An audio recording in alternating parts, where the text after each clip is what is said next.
Hey there, friends. Happy Halloween, everyone. So, a funny thing happened on the way to the Targaryens becoming the rightful rulers of the 7 kingdoms of Westeros. Their dynasty almost didn't continue past the first generation. Or maybe it didn't. I mean, it did, but maybe Aegon had no actual children that were his. After all, rumors swirl around both of Aegon's sister wives and the paternity of their princely offspring, Prince and King Aenys Targaryen and Prince and King Maegor Targaryen. Rhaenys, rider of Meraxes, was well known for being vivacious and full of life and joy and maybe a little bit of promiscuity, as she was said to fraternize late into the night with her circle of singers and favorites and mummers. And it's thought that one of them may have been Aenys' true father, because how could such a weak and frail king be the firstborn son of the mighty Aegon the Conqueror? Well, I don't think it works like that, actually, but the rumors are there. Even more suspicious to me is the fact that it took Visenya well over a decade after the conquest to become pregnant with Maegor, which she did at the age of 41. And even Rhaenys was 33 by the time she had Aenys, so that's a long time to wait to have children,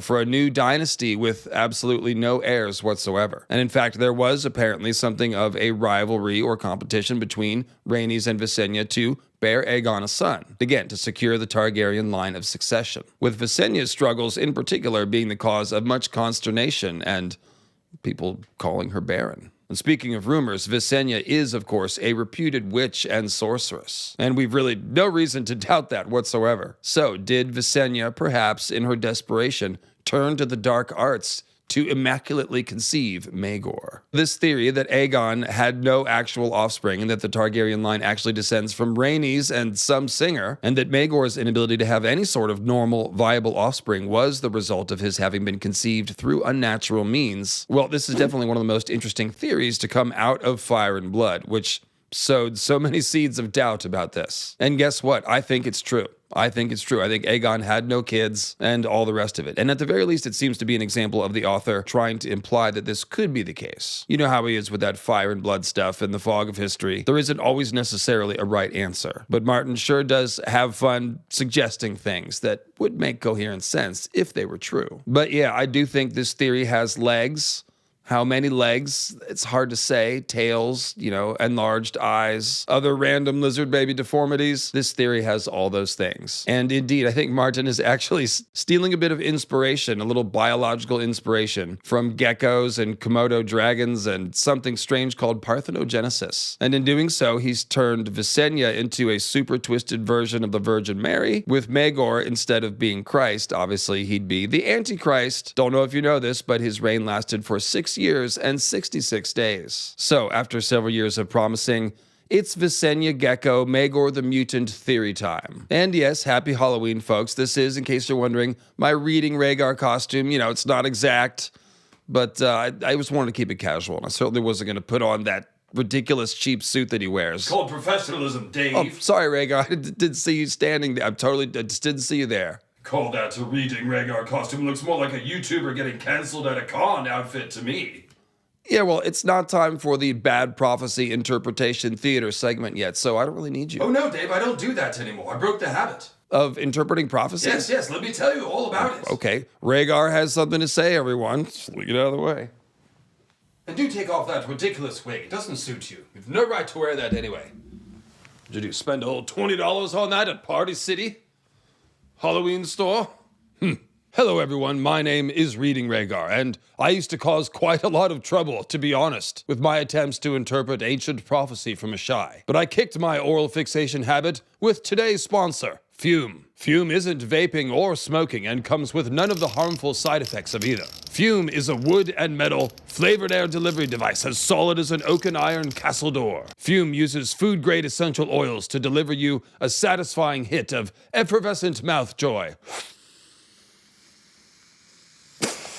And it fits right in your pocket. And this fidget clicker allows you to control how concentrated a hit you want. More air equals a milder flavor, and admittedly, the fidgeting is quite satisfying. The main point is that everyone knows it's hard to quit a habit cold turkey. I mean, I had to wean myself off of prophecy interpretation gradually. And Fume is designed to give you something tasty and satisfying to reach for instead. So whether your undesirable oral fixation habit is vaping or smoking or eating candy or chewing your fingernails or saying cryptic things at parties like 3 heads has the dragon and there must be one more. Fume can be your partner in creating a healthier you, and in my case, a safer realm. I mean, I barely have the urge to talk about the prince that was promised at all anymore. Dave, I think I'm cured. Yeah, well, we'll see about that. Folks, for a limited time, if you order the Journey Pack using my code Lightbringer, you'll get a free Fume Topper, which is an awesome accessory to level up your experience. And as you can see, the Journey Pack comes with 11 different flavors. So it will last you a long time and give you a chance to find your favorites. Well, that's right, Dave. And if you're watching at home, you can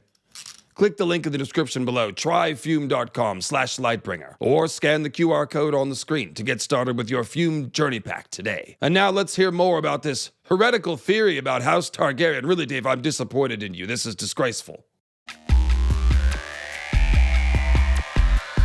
All right, well, now that the wig has been canceled, apparently, I mean, if a real Targaryen tells you that your wig is trash, then I feel like you got to go with that. So we're back to my hair, but there is something about Maegor, as in there's something wrong about Maegor. Maegor the mutant, if you will. Maegor the mule, even. And thinking about Maegor is pretty much where this theory starts. So he might be a Visenya sorcery baby, that's the idea. And the first evidence of this is that Maegor is freakishly huge and also very hyper-aggressive from an early age. At his birth, he weighed nearly twice what Aenys did at his birth. And even if Aenys is a smaller baby, it still makes Maegor a very big baby. Although you don't want to call him a big baby to his face, obviously, because at age 8, he slashed a stable boy's face when the stable boy came running to see what was the matter after Maegor stabbed a palfrey to death. Again, age 8, stabbing a horse to death, that's actually kind of hard. So, and this is an 8-year-old, obviously very strong already, and again, hyper-aggressive. I mean, just try to imagine if your 8-year-old came home from riding lessons and the instructor said, oh, he got mad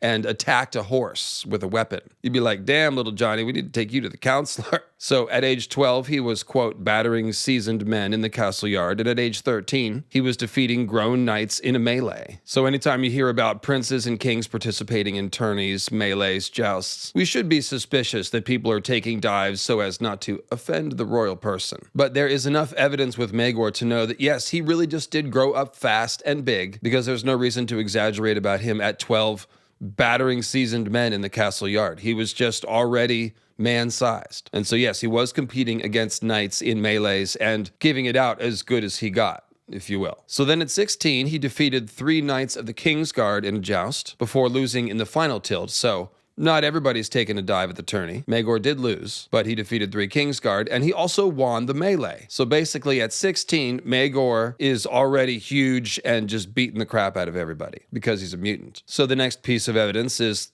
probably the most obvious thing. He tried very hard to have a viable human offspring with many different human women, but alas, only monsters and stillbirths, with a couple having reptilian features, descriptions such as stillborn abomination said to have been born eyeless and with rudimentary wings, a monstrosity, eyeless and twisted. So before we go any further, I just want to say that I don't think we can blame Lyanna of the Tower for all of Maegor's strange, monstrous offspring. Because first of all, there's just not a coherent motive. Lyanna of the Tower saved Maegor from his coma incident. He was 27 days basically near death until she showed up and healed him, presumably with some kind of sorcery. So why would she save Maegor and enable basically everything that he did, but then also sabotage his ability to have heirs? That doesn't make sense. And also Lyanna herself couldn't get pregnant, so it's not like she was clearing the way for her own child. We'll come back to Lyanna in a second, but yeah, I just want to say, some people, including Maegor, tried to pin it all on her, but that doesn't make sense to me. Maegor's seed really does seem to be wormy. It's said to be wormy, and that does seem to be the case. Several of his wives did manage to have children with other human men, if you will, but for some reason,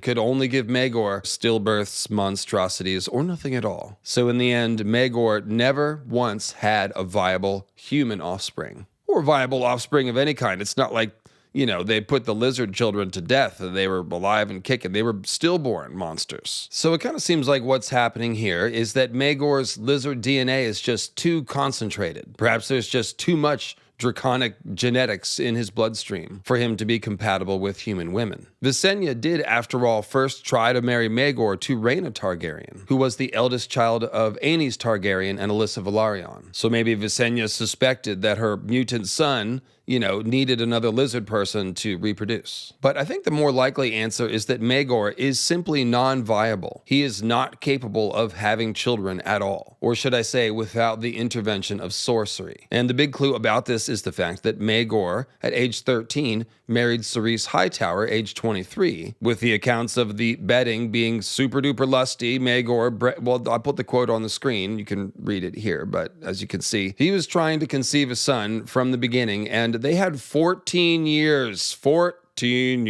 of trying before Tyenna or any other wives even showed up on the scene. And there was a few years of estrangement in there, but the point is, Cerys Hightower never gave him a child, and they started calling her barren after a while. That's when Maegor took Alis Haraway and Tyenna of the Tower to wife to make 3 wives, and it's only after Tyenna shows up that Maegor begins having these stillborn mutant children. So when we think about Tyenna's confession, which was that she poisoned all of these children in the womb, well, it seems to me that that is probably a twisted version of the truth, which is that she was trying to help all of Maegor's wives get pregnant with sorcery, potions, spells, what have you. And there is at least one specific account of Tyenna of the Tower having mixed up a fertility potion for Jane Westerling. And again, it does seem that Visenya, having theoretically used sorcery to conceive Maegor, may have had an idea what was going on as Maegor, was struggling to have a normal child. It was actually Visenya who oversaw Maegor's second and third wedding to Alis Haraway and Tyenna of the Tower in a Valyrian ceremony on Dragonstone, meaning that Visenya was on board with Maegor taking multiple wives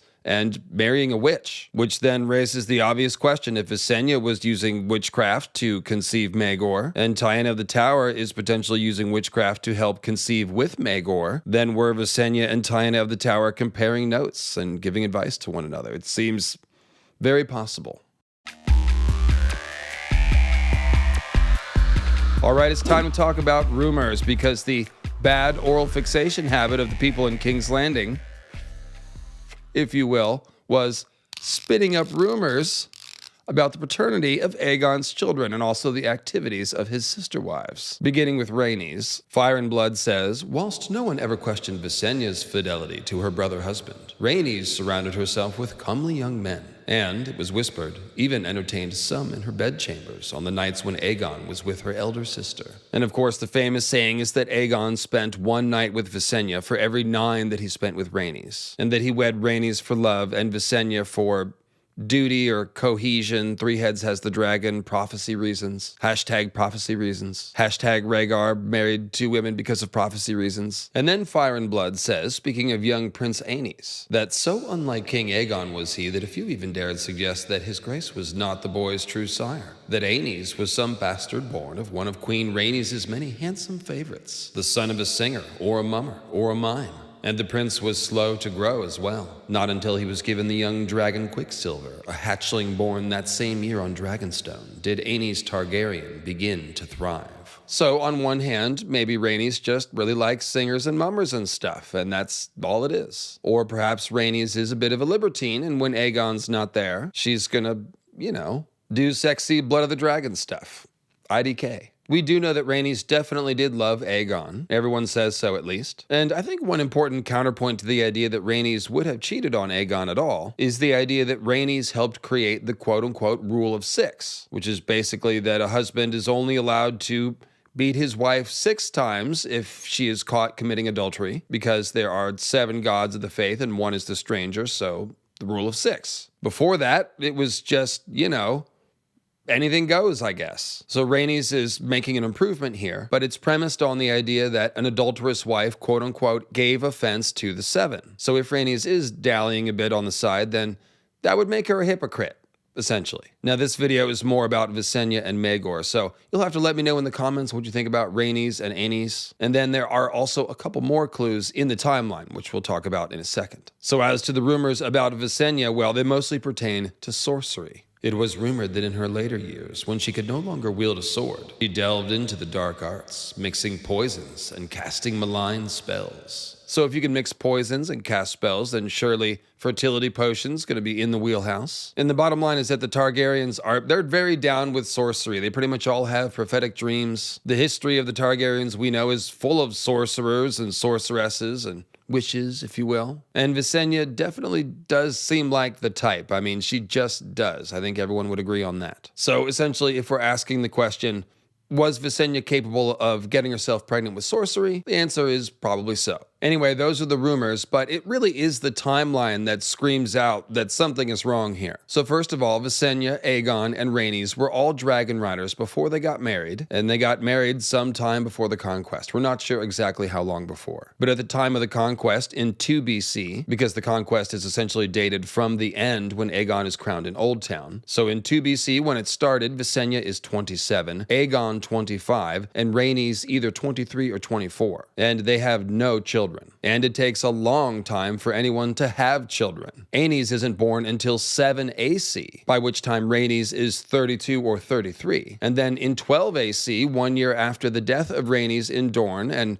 right around the time people were starting to say maybe Aegon should take another wife since Visenya seems barren, Visenya, at age 41, came up with Maegor, if you will. So that's very sus. Both of those things are sus. If Aegon and Rhaenys are so in love that they're spending 9 out of 10 nights with each other, and Rhaenys doesn't get pregnant until she's 32, 7 years into the new Targaryen dynasty, which very much needs like several heirs. At that point, it's less a matter of Rhaenys, philandering and cheating on Aegon, but rather seeking out a surrogate father to secure an heir to the dynasty. At least they'd be half Targaryen. Maybe she just picked one of the blonde-haired, blue-eyed singers and hoped that her Targaryen genetics would win out. That's definitely something that happens quite often in medieval history and A Song of Ice and Fire history. And then, Visenya giving birth to Maegor at 41, and he's like super robust and freakishly large and and then lizard babies, and you see the picture that's emerging here. And of course, if we compare this timeline to all the other Targaryen royalty in the entire history that we know, everyone else is having kids in their mid to late teens. So again, 23, 24 for Rhaenys, 25 for Aegon, and 27 for Visenya at the time of the conquest. But it took Rhaenys until the age of 33 or 34 and Visenya 41 to have one kid. And that is, it just seems like an author writing a conspiracy.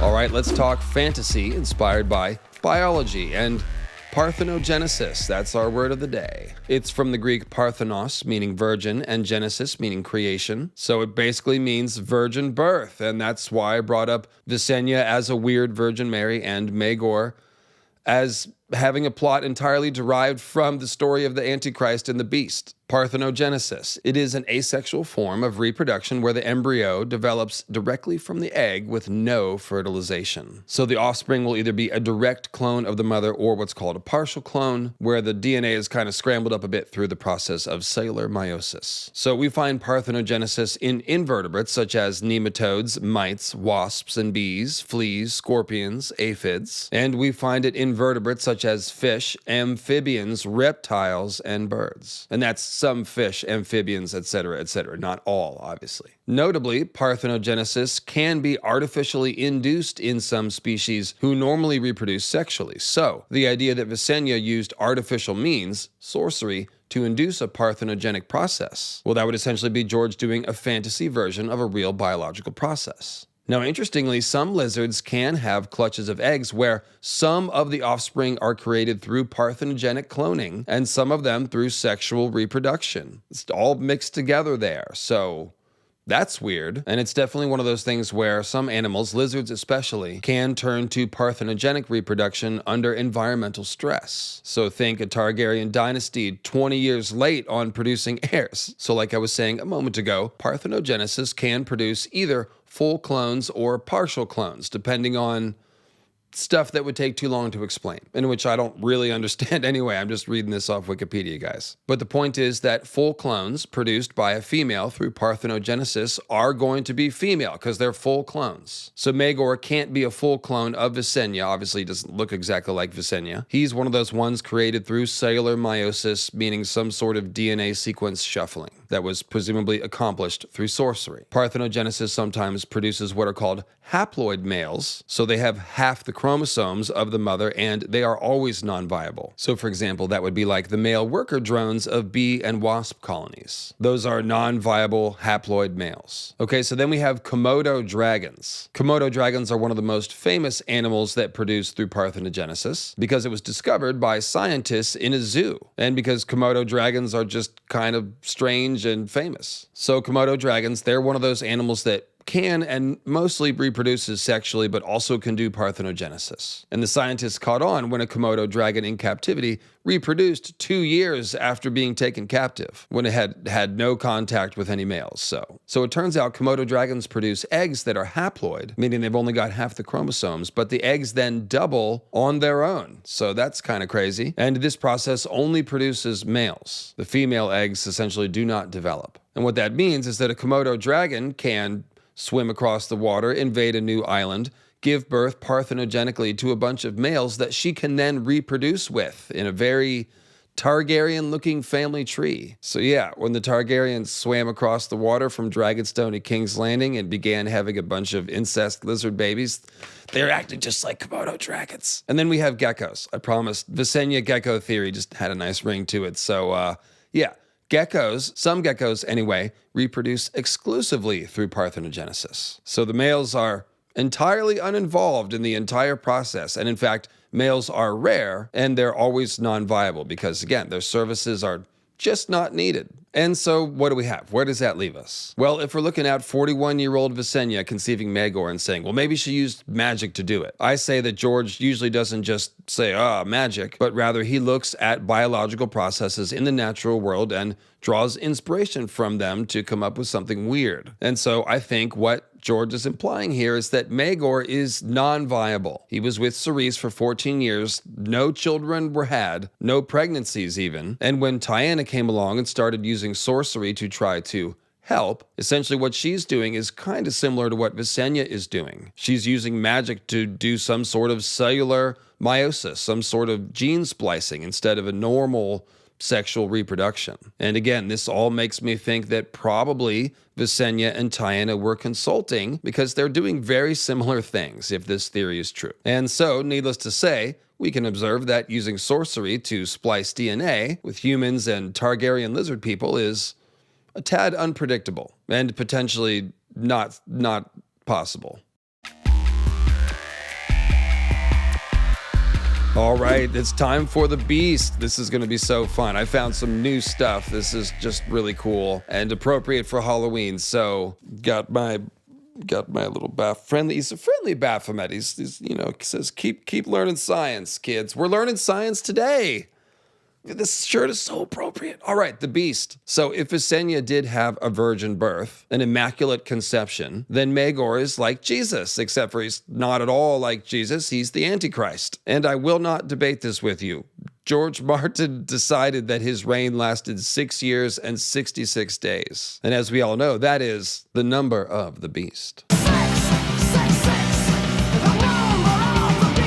And then when you just sort of glance at Maegor's plot, you're like, oh, he's got a big black dragon, the Black Dread. And he goes to war with the faith, the closest thing to the Christian church in the story. But it's actually much worse when you check on the cliff notes of Revelation. So there's actually 3 beasts. 3 heads has the beast. Well, 7 heads and 10 crowns has the beast. But there are 2 beasts and the dragon, with the dragon being Satan, and the 2 beasts being the beast of the sea, who is also the Antichrist, and the beast of the earth, who is known as the false prophet. So the story goes like this. The dragon, again, Satan, gives authority to the beast of the sea, who rules for 42 months. Maegor, I couldn't help but notice, takes power in 42 AC. Just as the beast of the sea is given his authority by the dragon, Maegor the Cruel is given his authority authority by the fact that he rides Balerion the Black Dread, and no one can touch that. Balerion's name is inspired by Baelor of the Evil Eye, and also Tolkien's Balrogs, with Tolkien's Balrogs being named after Baelor of the Evil Eye. So Balerion is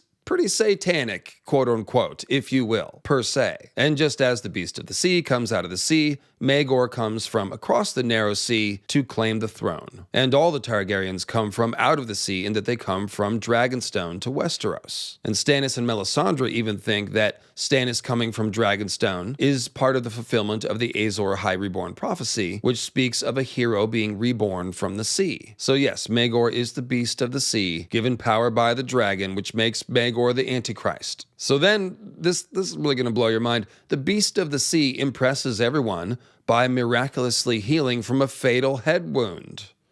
From a fatal head wound. Just like Maegor. And of course, if you don't recall, Maegor had the trial of 7 versus the warrior's sons, which ended very dramatically. There just really needs to be a TV show. Maegor kills the final warrior's son as he's taking a blow to the head, which leaves him comatose for 27 days. Then Tyenna shows up, heals him, he wakes up and immediately burns all the warrior's sons who had sequestered themselves inside the Sept of Remembrance on the Hill of Rhaenys. Point is, Maegor impressed everyone by recovering from basically a near-fatal head wound, just like the Beast of the Sea. So again, Maegor's whole plot. There's more. The Beast of the Earth comes along, the false prophet. He convinces everyone to worship the beast and to make a graven image of the Beast of the Sea. And similarly, Maegor completes the construction of the Red Keep, the House of the Dragons, and also the House of the Dragons, the Dragon Pit. Maegor starts building that. So that's not quite a graven image of a dragon, but it's pretty damn close. And there is that mosaic tile dragon that Jaime Lannister sees underneath the Red Keep in Maegor's